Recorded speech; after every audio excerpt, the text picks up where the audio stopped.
welcome back to ZEE Companion Insight with me, Chetan Pathak, on this Monday night where we are talking business, we're talking taxes, and we're asking you if you think the UK tax system is unjust. Just at the weekend, another story about another big corporation, this time Airbnb, using apparent tax avoidance measures, although the company says it's done nothing wrong and is paying all the tax that it owes. Many loopholes remain in place. We've seen Facebook, Amazon, Apple, some of the companies that have not been paying as much tax as others would say they should. The government insists it's putting measures in place to make sure corporations do pay enough. We aren't just going to be talking about that. We want to look at small businesses as well. It seems to be that those of us that aren't big corporations, which is most of us, and I'm joined by four business minds tonight, two accountants, as we also know.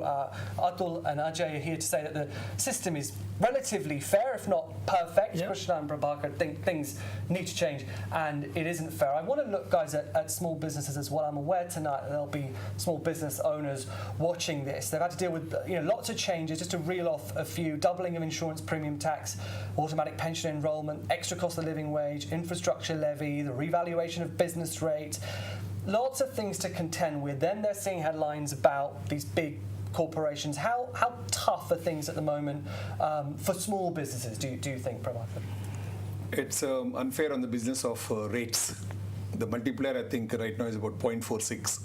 When you walk on the high street now, you find that majority of the shops are charity shops because they don't pay the rates.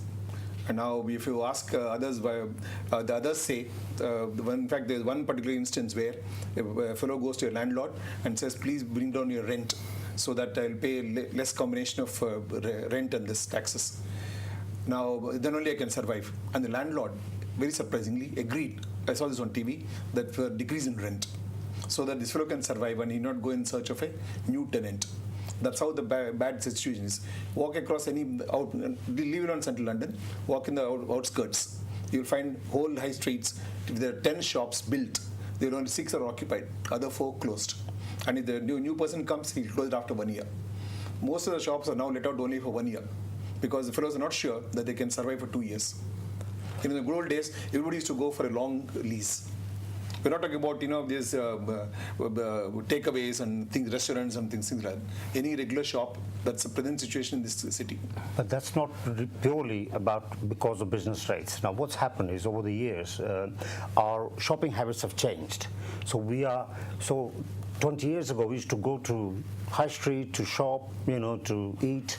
Now we don't go to high street. We normally shop online, or there are out-of-town centers where we go there and we shop.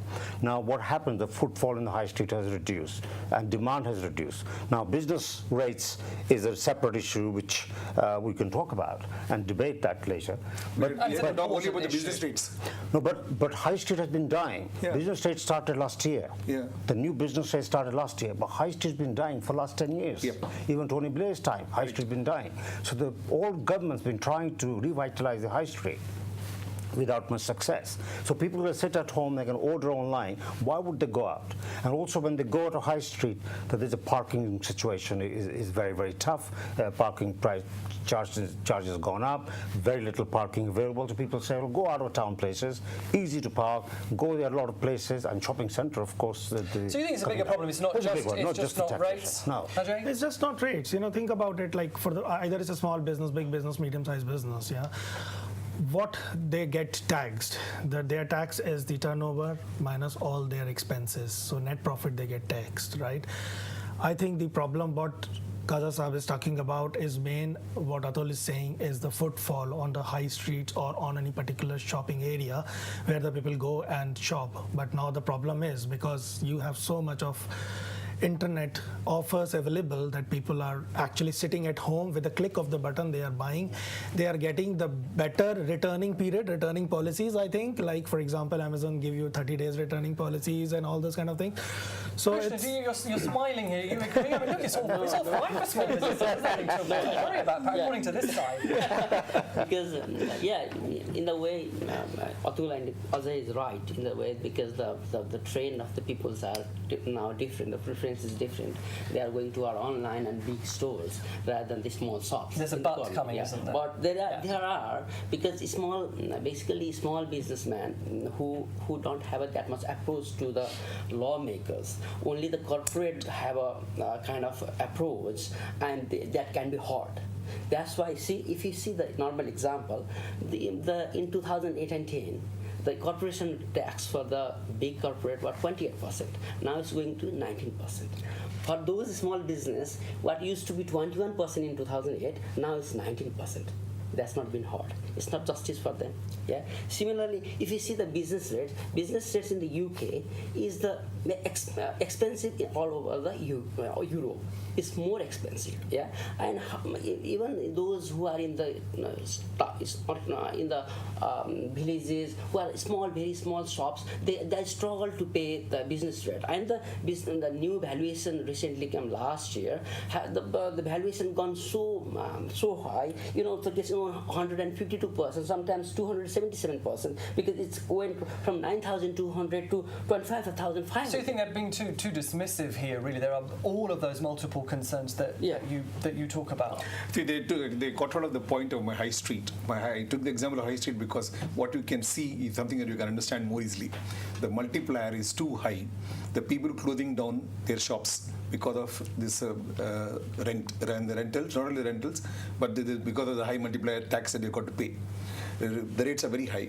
Added to that, the government is also increasing pension. You employ one guy, you need to have a pension, which is good for the employee. But what about the businessman? And we keep on increasing the wage rate. All these things are good. But then what about the rates? That's too high, I mean. Because you mentioned the rates, the comparisons with corporation tax as well.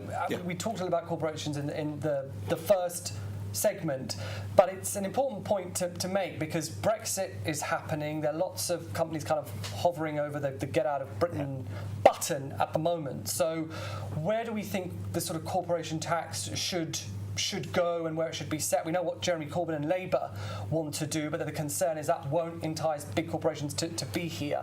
Where do you think we should go in terms of corporation tax? Because at the moment it does, if we take Krishna's point, it's unfair if you compare what the rate is for small businesses. Well, see, the thing is this, if, as I said, any taxation has to be fair. Now, because if you don't pay taxes, who is going to pay for our NHS? Who is going to pay for our police service? Who is going to pay for our roads? Who's going to pay for the people who are less fortunate than us? But having said that, at the same time, it has to be fair. If the tax system is punitive, what will happen? The job creators, the wealth creators of this country, business people like myself, they will think of more opportunities to leave the country, go elsewhere. Now, we have lowest unemployment in the last 50 years or maybe 100 years, which is great. Now, if our tax becomes punitive, these people will go elsewhere and then some other country will benefit. Look what happened to France. The tax system went haywire. As a result, we have influx of French business people coming to the UK. Benefit to us, but it's not benefit to Their France. argument there will be that their social care is better. What they're paying into in terms of their healthcare gives them far more than your national insurance does here. That would be one argument. The extras that you get in terms of unemployment benefit if you're on maternity leave is all far superior in France than it is here. That would be the argument that would be made against the British system, which you think is fair. But one thing I would say that it's government's responsibility, which collects our taxes, to spend it wisely. It's very easy for any government, to say, okay, I'm going to spend X billions of pounds without collecting that money first, or to say, I want to do this and do that. It's like when I was young, my father said one thing to me. He said, cut your coat according to the cloth. Now, I can't have a big baggy coat or an overcoat if cloth I have is only for a jacket. So similarly, if the income into the government is only X, they can't spend Y. And as a result, what will happen? Our country is going to bankrupt, and we will be giving a debt to our children and our grandchildren, which is not fair for them. So whatever we collect, it's the government's responsibility to spend it wisely. Yeah.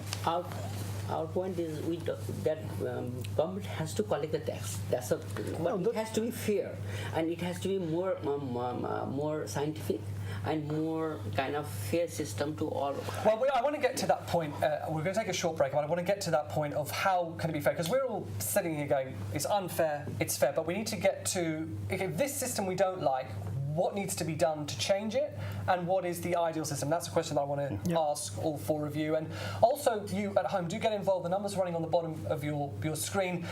Many of us just pay our taxes. We haven't got a choice about it. We get it done and maybe don't want to think about it. It's the big corporations that can afford very talented accountants to help them along. Most of us don't have that luxury. But is it overcomplicated? Is there something you don't understand? You can ask. We have accountants on the panel tonight, or any one of our panel, a question that you may have. Do you think there's something that could be changed to make this system fairer? That's the question I'll be asking after this break. Stay with us.